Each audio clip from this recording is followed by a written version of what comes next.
Hello guys, well welcome to Bristol.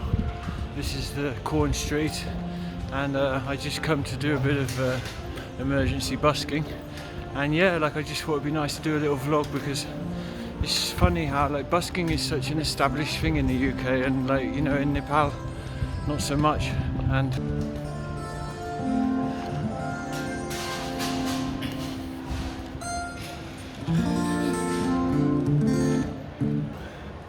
the trouble is these days people don't have so much cash in their pockets, so this guy's just going for the cash, but I just walked past one guy who's doing with the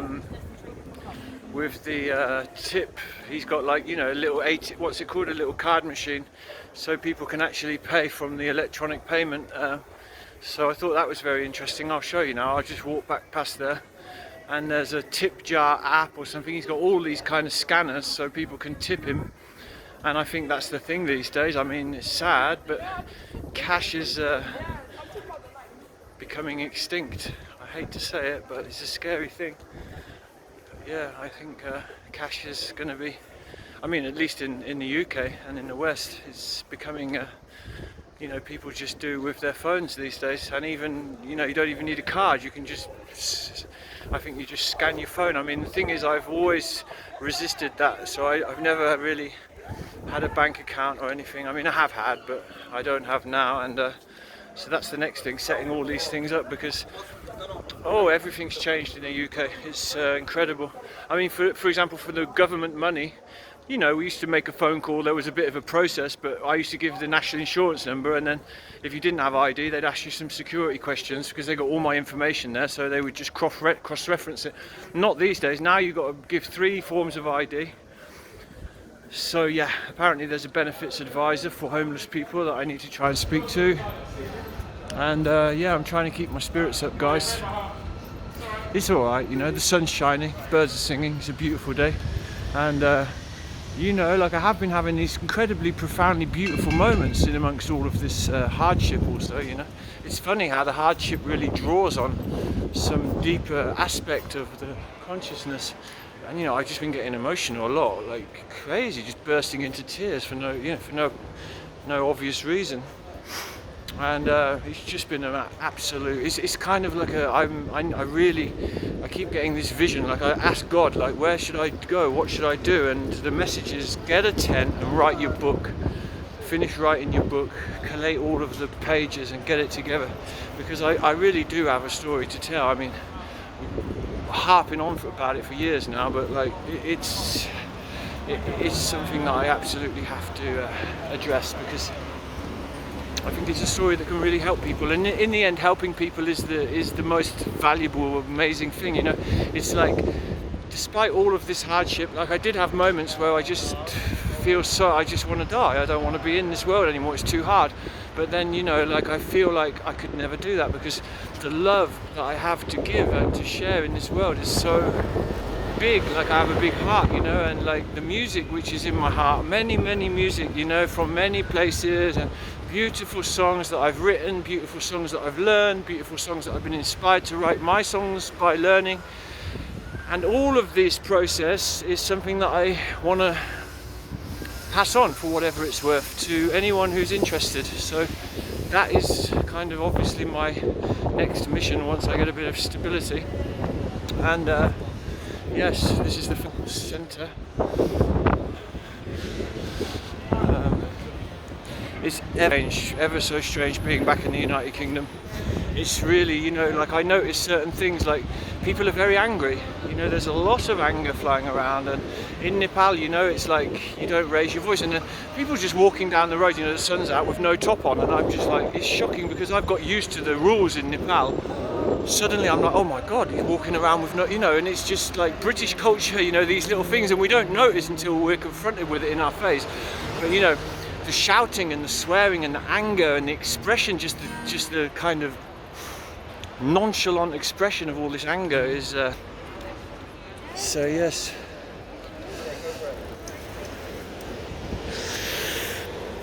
So there's a tip jar, Google Pay, Apple Pay, tip jar, and maybe that's what I need to set up. and he's got his different amp there, Fender amp. So yes, welcome to the UK, where busking is a thing, and as I've told you guys many times, busking is not begging. Busking is contributing something to the society. You know, it's beautiful when you walk along and you hear someone singing and practicing and becoming a better musician, and they've got the space, the safe space to try and do that, and the support from the public who want to support that. And it's a good practice forever if you go on a proper stage. So there's so many benefits for everyone, for the buskers, and you know, it always touches a bit of a chord in me when people, you know, refer to it as begging, because it's not begging, it's contributing something, it's singing, and music is something that we need to protect. Live music, you know, it's so important, and so I'm all about that. Unfortunately, my amp has stopped working, so that was it's a funny thing. It's worked for all these years in Nepal, and then suddenly I come back to the UK, and it's a bit of a long story, but it did stop working, but I kept hold of it in case it could be fixed, and then it got stolen. I was sleeping in the park one night, and it was a very horrible situation, but I got threatened, and actually I was more fighting to keep hold of my laptop, and then it got my cube got stolen, but they'll be disappointed to find out that it's not working. Maybe it can be fixed. I guess it can be fixed because it was working fine all these years.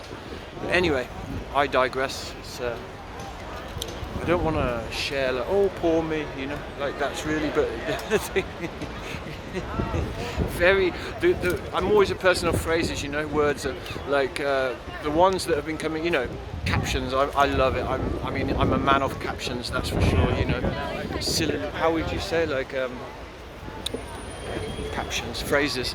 And for the moment, the one that just keeps revolving around is caught between a rock and a hard place.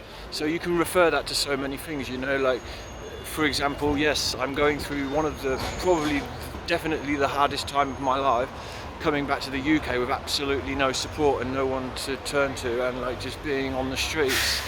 But then, you know, I've got kind of a following and a somewhat supportive audience online.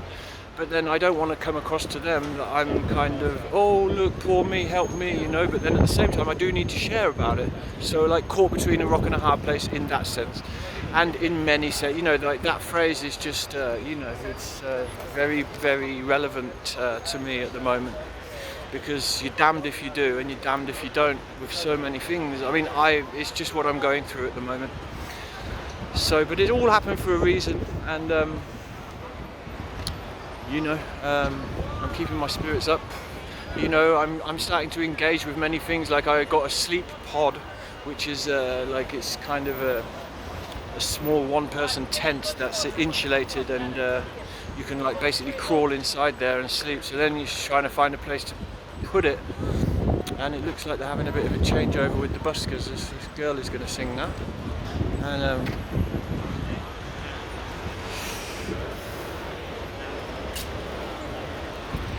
this is the place if you have an amp.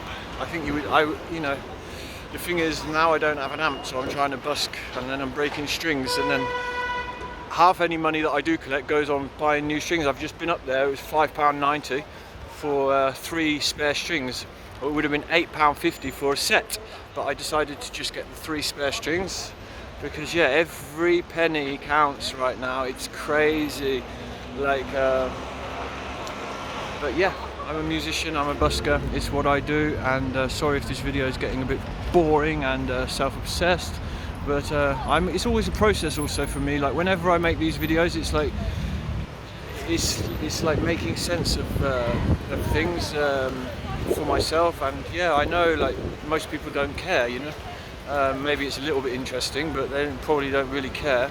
So, but I have to care, and then by making these kinds of videos, then it helps me to make sense of things a little bit, and certainly at the moment that's because there's nothing worse. Like I don't mind suffering, I don't mind struggling, if it's going somewhere, if it's leading to something, but the worst thing in the world is if you're just struggling and it's got no direction, because that's what I've been going through at the moment. And I tell you what, there is nothing worse.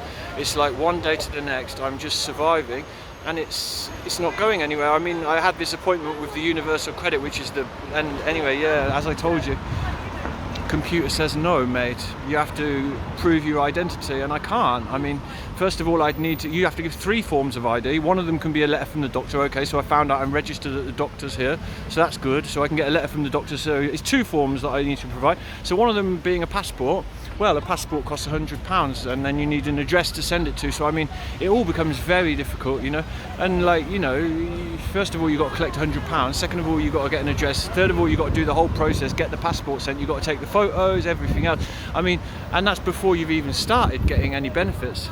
So yeah, it's pretty fucking hardcore. But then I think about what other people are going through in the world, and it's not about myself, to be honest. It might sound like that, but it's more like, I'm someone who, I'm incredibly considerate of, you know, the suffering that people are going through, and it just like everywhere I turn, you've either got ignorance, anger, or suffering. And you know, then you think about what's going on in Gaza with people just being indiscriminately murdered, children, everything else, hundreds of them every day just being blown to pieces for no reason. And it's just an incredibly sad situation, and that's why we need music, guys. You know, that's why we need beauty from the ashes, as it says here on Stokescroft. And again, positivity. The sun is shining, birds are singing, it's a beautiful day. I love you very much. Thank you for listening. Namaste.